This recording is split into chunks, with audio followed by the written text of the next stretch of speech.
বিভিন্ন কারণে এই নদীগুলো শুকিয়ে যাচ্ছে। আগে সারা বছর পানি প্রবাহিত হতো, এখন আর দেখা যায় যে ৩-৪ মাস পানি একদম শুকিয়ে যায়, এগুলোর মধ্যে আর পানি নাই। ইন্ডিয়া যেমন বিভিন্ন জায়গায় বাঁধ দিয়ে পানিগুলো তারা ডাইভারশন করে অন্যদিকে নিয়ে তারা চাষাবাদ করতেছে, ফলে উজান থেকেও পানি আসতেছে না। বিভিন্ন কারণে এই নদীগুলো শুকিয়ে যাচ্ছে। যেরকম কাজ হওয়ার দরকার সেরকম কাজ হয় নাই।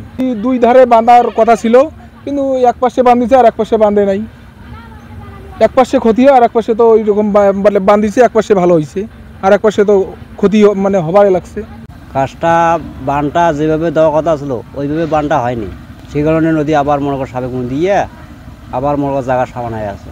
ওই এক পাক দিয়ে খুঁড়ে গেছে, এক পাক দিয়ে খুঁড়ে নাই, ওই পাক দিয়ে খুঁজছে, এক পাক দিয়ে খুঁড়ে নাই, বাঁধাটা হয় নাই। তো বিভিন্ন মৌসুমে অনেক, কিন্তু মনে করো না হলে 1 কোমর পানি ছিল কি 5 ফিট পানি ছিল, এখন কিন্তু 1.5 ফিট পানিও নাই নদীতে।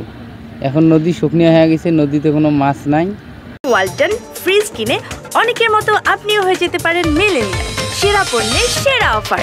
আগে তো পানি এসেছিল, এলা তো পানি নাই, এলা তো আবার সবাই তো মানুষে করিবার হয় না, মাছও নাই, পানিও নাই, নদী তো একেবারে মরি যাওয়ার ধাপ।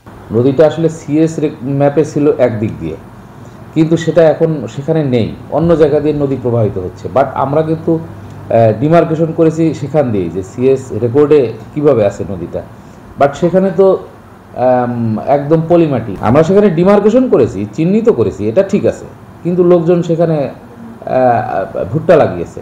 এখন আমি ইচ্ছা করলে তো সেই ভুট্টাটা ভেঙে দেওয়া ঠিক হবে না।